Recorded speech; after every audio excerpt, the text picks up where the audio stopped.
RCF Notre-Dame. Bonjour à tous, très bon réveil et très bonne reprise et bonne rentrée. Très heureux de vous retrouver pour la reprise de la matinale près de chez vous en Champagne en ce lundi 27 avril. Au sommaire ce matin, zoom sur l'édition 2026 des flâneries musicales de Reims dont le coup d'envoi sera donné le 18 juin prochain autour du thème En voyage. Les Stacks s'offrent une montée en Ligue 1 après sa large victoire 3-0 samedi dernier sur la pelouse de Geoffroy Guichard de l'AS Saint-Etienne. Une soirée historique qui marque le grand retour des Troyens dans l'élite 3 ans après l'avoir quitté. Mais tout d'abord un point sur la météo près de chez vous pour aujourd'hui en Champagne selon Météo France. Même type de temps que ce week-end, à savoir très agréable, très ensoleillé, avec un peu de fraîcheur le matin, 4 à 5 degrés au lever du jour et jusqu'à 22 degrés prévus pour les maximales.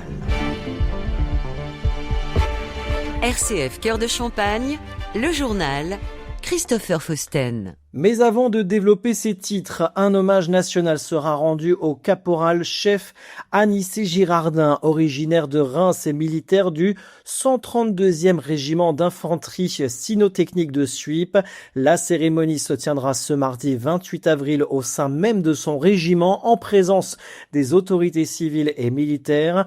Blessé le 18 avril lors d'une mission de la FINUL au Liban, le militaire de 31 ans avait été pris sous le feu lors d'une opération de reconnaissance. Il est décédé quelques jours plus tard des suites de ses blessures. La ministre des Armées, Catherine Vautrin, avait annoncé cet hommage national, saluant le parcours et l'engagement du soldat mort pour la France. Le 132e régiment de Suippes, unité spécialisée dans les missions cynotechniques, s'apprête donc à rendre honneur à l'un des siens dans un contexte d'émotion et de recueillement au sein des forces armées. La cérémonie est prévue à 11h.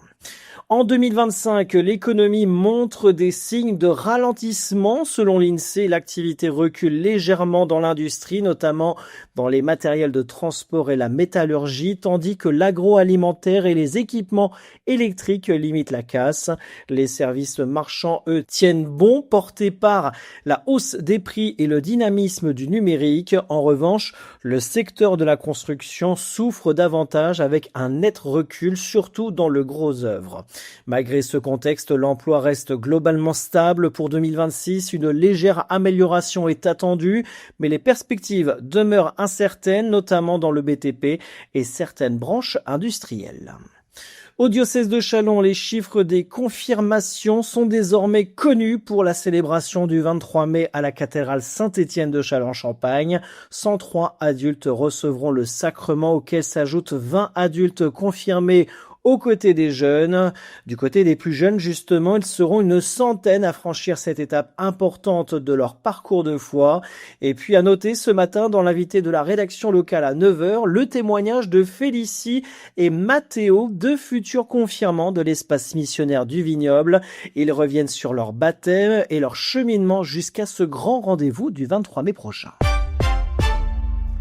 Les flâneries musicales de Reims 2026 se préparent dès maintenant et sont même lancées depuis 2 semaines avec le voile qui a été levé sur la programmation du 18 juin au 10 juillet prochain. Nous nous baladerons autour du monde au fil des concerts avec le thème En voyage proposé par la déléguée artistique du festival, Hélène Segri. Alors on pourrait se dire, bon, en voyage, oh allez, elle s'est quand même pas foulée la rate, finalement, en voyage pour un festival qui s'appelle Les Flâneries. C'est un peu une évidence. Et puis tout le monde sait que la musique, c'est un art qui est complètement universel. Donc quand on dit qu'on voyage avec la musique, évidemment, on enfonce des portes ouvertes. Bon, certes. Mais néanmoins, ça, c'est quand même une thématique et une colonne vertébrale qui m'a, je crois, permis de construire un festival tout à fait fascinant. J'ai hâte, je suis vraiment contente. J'ai hâte que ça démarre. Je suis tout aussi impatiente. Chaque année, la programmation, c'est un long travail, assez fastidieux. Parfois, on a des petits moments de désespoir et on se dit, mais c'est pas vrai, je vais pas y arriver, j'ai pas l'orchestre où je veux, j'ai pas le lieu pour tel orchestre, etc. Et puis une fois que tout se met en place et que je me plonge complètement un peu plus dans les programmes de chaque concert avec les artistes, etc., je me dis, c'est gagné. Ça va être vraiment, encore une fois, une édition formidable. Alors évidemment, je serais malvenue de dire le contraire, mais c'est sincère, c'est profondément sincère. J'ai hâte. Je sais que chaque concert va nous emmener dans des univers et des pays et des couleurs et des ambiances complètement différentes. Et les flâneries, c'est ça. Tout en restant à Reims, il faut s'attendre à faire un tour du monde musical pendant ces 3 semaines de festival pour plusieurs raisons. Parce que d'abord, le programme musical va nous faire énormément voyager. D'ailleurs, j'ai essayé de mettre un petit titre sur chaque concert et donner un peu une couleur de pays. Un soir à Prague, un soir à Vienne, un soir à Buenos Aires. Et puis aussi parce que nous allons accueillir des artistes qui viennent de très loin. Des voyages proposés à travers la musique, les âges, les artistes, mais aussi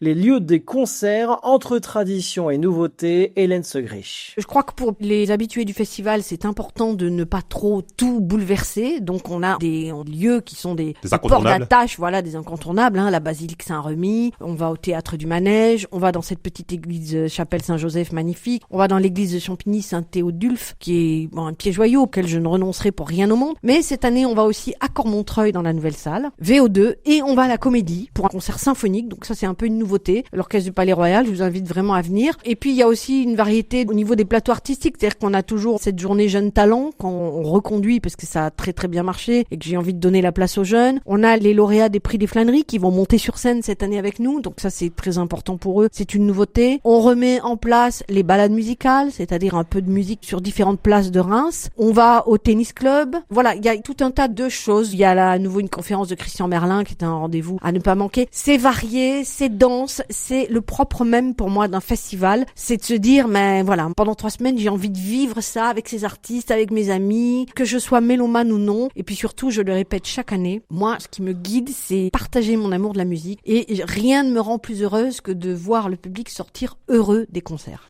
Des propos recueillis par Alexis Claudretz pour RCF. Les flâneries musicales, ce sont aussi les découvertes de talents et les petits flâneurs, mais encore des conférences proposées au public pour une autre approche de la musique. L'édition 2026 se clôturera comme de coutume avec le concert pique-nique prévu le 18 juillet au Parc de Champagne.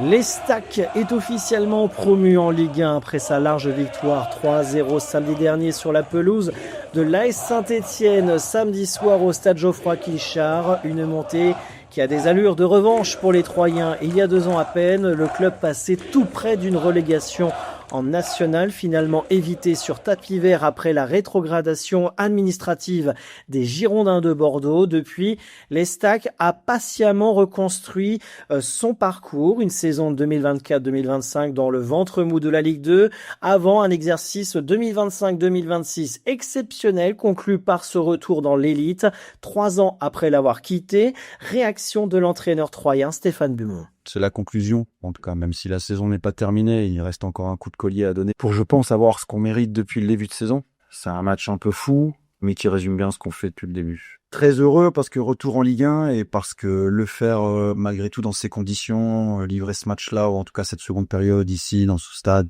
c'est magnifique et c'est que des émotions très très très positives qu'on partage avec l'équipe et qui sont merveilleuses, mais qui le sont pour tout un club, pour des supporters, pour tout le monde. Des propos recueillis sur les réseaux sociaux de l'Estac. Dans un communiqué, le maire de Troyes, François Barouin, salue une saison incroyable et félicite joueurs, staff et supporters après ce succès décroché au Chaudron. Dans le même temps, coup d'arrêt pour le stade de Reims. Malgré une ouverture du score rapide, les Rémois ont été accrochés à domicile par un promu lorrain. Une mauvaise opération dans la course au play-off de Ligue 2. Reims est 5e avec 52 points avant un déplacement important chez le Dauphin Manceau samedi prochain. Fin de cette édition locale en Champagne. L'actualité en continue sur nos réseaux sociaux. Très bonne matinée à tous.